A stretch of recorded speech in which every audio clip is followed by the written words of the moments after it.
So what I want, that whatever I have written into the exception section, that needs to be executed. So how that can be done?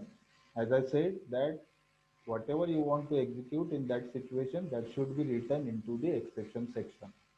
So if you can see the syntax here, how we can handle that: when exception name, then those whatever action you want to take, that you have to write. For example, in exception section you can write when no data found. So it is, this name is standard name which is given by the Oracle. So when this situation, then don't go for whatever is written by Oracle engine, then you display this message wrong input. So user will come to know that whatever input I have given, that may be a wrong input. When this condition occurs, when whatever input you are giving, for example, roll number you are entering and roll number entered is 10 and roll number 10 is not there into the table, so it is a wrong input. So in that situation this occurs. So you can handle like this. So example, if you will see one more, then you will get it more clearer. So what is this? This is a PLSQL block which already we have seen. What is the requirement of this PLSQL block? We are taking the input roll number from the user. Whatever roll number is given by the user, his attendance will be checked. If that attendance is less than 75, then there should be message displayed on the screen that that roll number is detained and status should be updated into the table as D. Otherwise, the other part, if it is greater than 75, roll number is not detained, that message will be displayed, and in table the status will be set as a ND, which is non-detained. This much we have seen into PLSQL block. Now we have to handle exception also. In case whatever roll number is entered by user is not found into the table, then that is a exception. Which is that exception? That exception is a inbuilt exception called as no data found. So in this situation, this exception is raised. So if this exception is raised, then you have to display on the screen that whatever number you have entered, that is not found. So you will try to execute this block. First of all, we'll see the SQL, right? I will try to see the table. Table is stud 11. Select star from stud 11. Yes, we are having roll number 1, 2, 3. Attendance and status is there. For example, now we'll go for taking the block. I have copied that block, pasted here, slash whatever you want to display on the screen using dbms underscore output dot put underscore line. If you want to use that statement for displaying the message on the screen, before that you should write set server output on. In my case, I have already done, so I am not doing that again. If you are opening the screen first time, then you can write set server output on. So I have copied and pasted the block here. It is asking me enter value for mroll.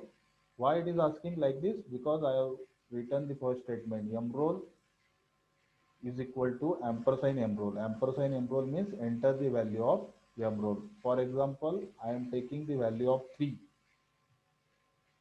right? Enter. So it has got the roll number 3 into the table. So it has executed the action. If you want to see the content of table from stud 11, yes, in front of 3 it is written status as a not detained because condition is like that. Now we will see the same block. We'll try to execute once more time. How to execute? By putting the slash. Now I am trying to put the roll number 4, which is not there into the table. So ideally error should be generated. That error is no data found. and in that case my message should be displayed, whatever is handled into the exception. So see here, 4. So it has displayed 4 not found. So it is a exception which is handled. I hope you understand how to handle the exception. So here we have handled the exception which was the built-in exception, right? Built-in named exception. Okay. In built-in exception, we are having the second category, that is a user named exception, or it is called as unnamed exceptions or numbered exception. Means we know the number only, but it is not having any name. So in that situation, first of all, that number, some name will be assigned, and then after getting that name you can handle that exception as our named exception. So how we can go for that? For that purpose we are having one technique, that is a pragma exception init. It is a technique to bind a numbered exception handler to a name string. One name string will be assigned to that number, and then once you got the name you can handle it properly. So this assignment of name to the number will be done into the declare section. Very important point here, I want to make it clear. Whatever you are declaring into the declare section, that will not be actually created till the time it will be used. For example, you have created one variable, you have declared one variable. That variable, the memory is not allocated, that is not actually created till the time it will be used into the PLSQL block. This is the general scenario of declare section. Whatever you are declaring into that, that will not be created till the point it will be used. So here now this assignment also we are doing into declare section, means we are assigning name string to the number, that we are doing into declare section. But if as our rule says that whatever we are declaring, that will not be actually created till the point it will be used. But we don't want that situation. We want it should happen, the assignment of name string to the number should happen in the declare section itself. Then we need to use the precompiler. So pragma, if you can see here in this technique, this pragma is called to precompiler and say to precompiler that execute this method at the declare section only. So what is that method? It is having, it accepts two parameters. The first parameter is user defined name and second parameter is exception number. So that number and name both will be passed to this exception init. As we call the precompiler, precompiler will assign that name to the number at the declare section itself, so that now we are having the name available with you.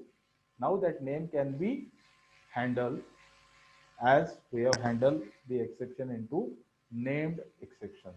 So if you can see here in declare section, we have to write, we have to declare one exception, right?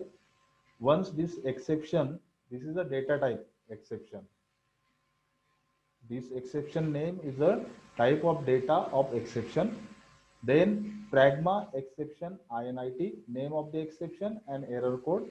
Once this assignment happens, we'll go to the exception section. When this exception name, then perform the action. Example we'll see so that you will get the clear idea. Here one numbered exception I have taken, that number is -1422, which is already declared. When 1422 occurs, what to do? That is already written into the Oracle system. But we don't want to execute that. We want to execute if 1422 occurs, then what to be done.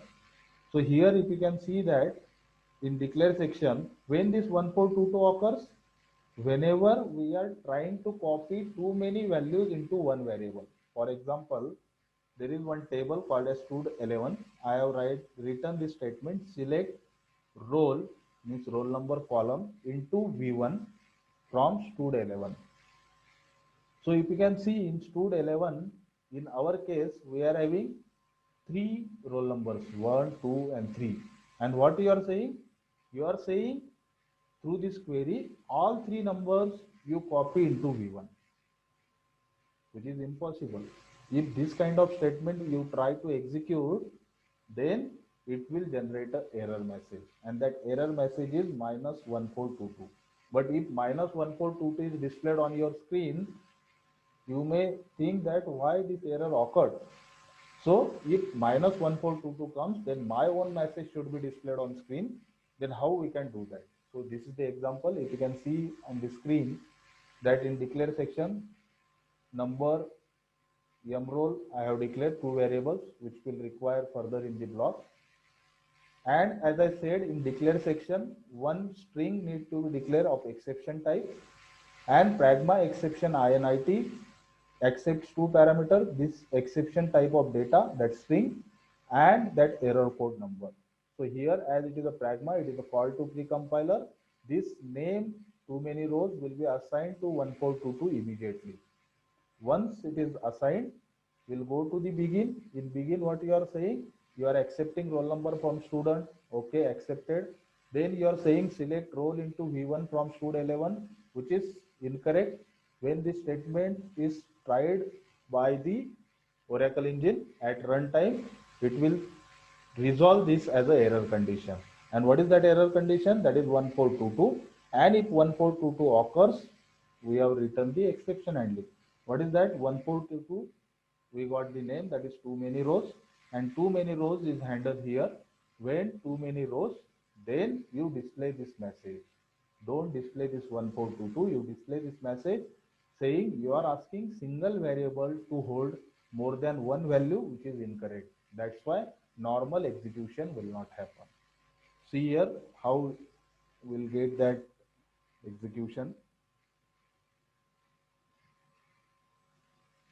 I will once again display the content of stud 11 from stud 11.